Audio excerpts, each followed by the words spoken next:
రాంబాబుకి మరికొన్ని రోజులు జైలు తప్పేటట్టు లేదు, రిమాండ్ అయితే మరిన్ని కేసులు ఉండటంతో అసలు అంబటి రాంబాబు ఇప్పట్లో బయటకు వచ్చే అవకాశం ఉందా?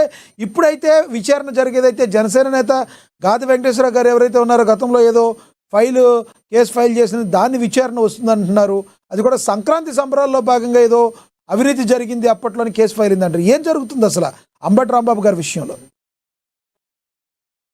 సార్, ఈరోజు నేను ఇప్పుడే చూస్తా ఉన్నా టీవీలో అంబటి రాంబాబుని కోర్టు దగ్గర నుండి తీసుకొస్తా ఉన్నట్టున్నారు. రాజమండ్రి జైలు నుంచి కోర్టుకు తీసుకొస్తా ఉన్న క్రమంలో ఆయన పుష్ప సినిమాలో అల్లు అర్జున్ గారు ఎలాగైతే హాహాభావాలు పెడతారో తగ్గేదేలే అన్నట్లుగా అలాంటివి ఇప్పుడే అంబటి రాంబాబు గారు చేస్తా ఉన్నారు.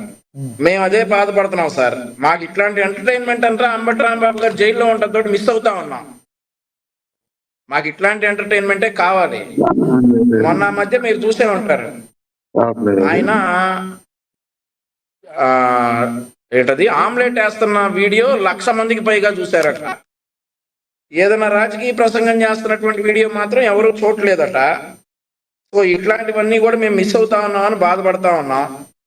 అయితే ఇక్కడ ఉన్నటువంటి మరో అంశం ఏంటంటే, లక్ష్మీనాథ్ గారు ఈయన జైలుకి వెళ్ళినటువంటి సందర్భం ఒకటైతే, ఈ రోజు ఈయన సత్తెనపల్లిలో ఎదుర్కొన్నటువంటి మరో కేసు ఒకటి వెలుగులోకి వచ్చింది. 2023లో ఏదైతే ఈ సంక్రాంతి సంబరాల పేరుతోటి బలవంతంగా లాటరీలు జనాల నెత్తి మీద గుద్దేటటువంటి ప్రయత్నం చేయడంతో ఈయన మీద చీటింగ్ కేసు ఒకటి అండ్ ఆల్సో ఇన్స్ట్రుమెంట్ యాక్ట్ 5 అని చెప్పేసి ఇంకొక మరొక కేసు ఏదైతే ఇతని మీద నమోదైందో, లాటరీ యాక్ట్ ఉంటుంది అదంతా కూడా, దాని మీద ఈరోజు ఈయన సత్తెనపల్లి కోర్టుకి అటెండ్ అవుతున్నట్టున్నారు. అయితే ఇక్కడ ఉన్నటువంటి ఒక ముఖ్యమైన అంశం ఏంటంటే, రాంబాబు గారి మీద గత వైసీపీ ప్రభుత్వంలోనే ఈ కేసు నమోదైంది అనేటటువంటి అంశాన్ని మనం పరిశీలించాలా. 2023 జనవరి 16వ తారీఖున ఈ కేసు సత్తెనపల్లి టౌన్ పోలీస్ స్టేషన్లో ఎఫ్ఐఆర్ నెంబర్ 8/2023గా రిజిస్టర్ అయ్యింది. సెక్షన్స్ వచ్చేసి చీటింగ్ సెక్షన్. సో అప్పుడు గాదే వెంకటేశ్వరరావు గారు సత్తెనపల్లి ఇన్ఛార్జ్గా ఉన్నారు జనసేన పార్టీకి, and also is like district party president for Janasena, ఉమ్మడి గుంటూరు జిల్లాకి జనసేన అధ్యక్షులుగా ఉన్నటువంటి వారు పోలీస్ స్టేషన్కి వెళ్ళి కేసు నమోదు చేయడానికి ప్రయత్నిస్తే పోలీసులు ఆ కేసు తీసుకోకపోతే కోర్టు డైరెక్షన్స్ తోటి, Guntur principal civil judge directions తోటి పోలీసులు కేసు నమోదు చేయాల్సి వచ్చింది. మరొక అంశం ఏంటంటే, ఏ సెక్షన్లు పెట్టాలో ఈ కేసులో అనేటటువంటి విషయం కూడా కోర్టు ప్రత్యేకంగా చెప్పి పోలీసులను డైరెక్ట్ చేయడం వల్లే నాన్ బెయిలబుల్ సెక్షన్స్ పెట్టాల్సి వచ్చింది. కానీ కేసు పెట్టిన తర్వాత వీడు 1 సంవత్సరం 3 నెలలు అధికారంలో ఉన్నారు. అప్పుడు ఈ కేసు అసలు బయటికి రాకుండా అంబటి రాంబాబు గారు చూసుకున్నారు. ఆ తర్వాత 2 సంవత్సరాలు అయింది, దాదాపుగా 20 నెలలు అయింది కూటమి ప్రభుత్వం అధికారంలోకి వచ్చి. 20 నెలల తర్వాత అంబటి రాంబాబు గారు నోటి దురుసు, ఆయన ఎప్పటి నుండో అరెస్ట్ అవడానికి ప్రయత్నిస్తా ఉన్నారు. అవన్నీ వెరసి ఈ రోజు ఈ కేసు బయటపడటం ఏదైతే ఉందో, ఒక గుంటూరు జిల్లా ప్రాంత వాసిగా మా గుంటూరు జిల్లాకు చెందిన వారంతా కూడా భార్యాబిడ్డలతో సంతోషంగా ఉండాలి అనుకునేటటువంటి నేను, అంబటి రాంబాబు అనే వ్యక్తి కూడా సంతోషంగా భార్యాబిడ్డలతోటే ఉండాలని అనుకుంటాను. కానీ మనమందరం కూడా చట్టాలకి ధర్మాల శాసనాలకి మనం లోబడి ఉండాలి. కాబట్టి అంబటి రాంబాబు గారు నిజంగా తప్పు చేసి ఉంటే మాత్రం, అది ప్రూవ్ అయితే మాత్రం శిక్షను అనుభవించాలి. ఈ కేసులో మరి ఏం జరిగిద్దో చూద్దాం. మరొక విషయం ఏంటంటే, ఈ కేసు బయటపడగానే నేను అంబటి రాంబాబు గారి ఎలక్షన్ అఫిడవిట్ చూశాను. వంశీ గారు ఆయన మీద మరొక లక్ష్మీనాథ్ గారు చెప్పండి. ఎలక్షన్ అఫిడవిట్ లో ఇతని మీద రాజుపాలెం పోలీస్ స్టేషన్ లో 2019లో నమోదైనటువంటి ఒక హత్య కేసు, అది అటెంప్ట్ మర్డర్ కేసు కూడా ఉంది. 307 సెక్షన్ 307 కింద రాజుపాలెం పోలీస్ స్టేషన్ పల్నాడు జిల్లాలో ఇతని మీద మరొక హత్య కేసు ఉంది. మరి ఈ కేసు కూడా వెలుగులోకి వస్తుందేమో నాకైతే తెలియదు. ఆ కేసు ఎగ్జాక్ట్లీ ఇప్పుడు నేను అదే అడగబోతున్నా మిమ్మల్ని. ఇది మరిన్ని కేసులు ఆయన మీద 36 అంటున్నారు, కొంతమంది 40 కేసులు అంటున్నారు. అసలు అంబటి రాంబాబు గారు ఇప్పట్లో బయటకు వచ్చే అవకాశం ఉందంటారా? ఆ కేసు కూడా విచారణకు వచ్చే అవకాశం ఉందంటారా?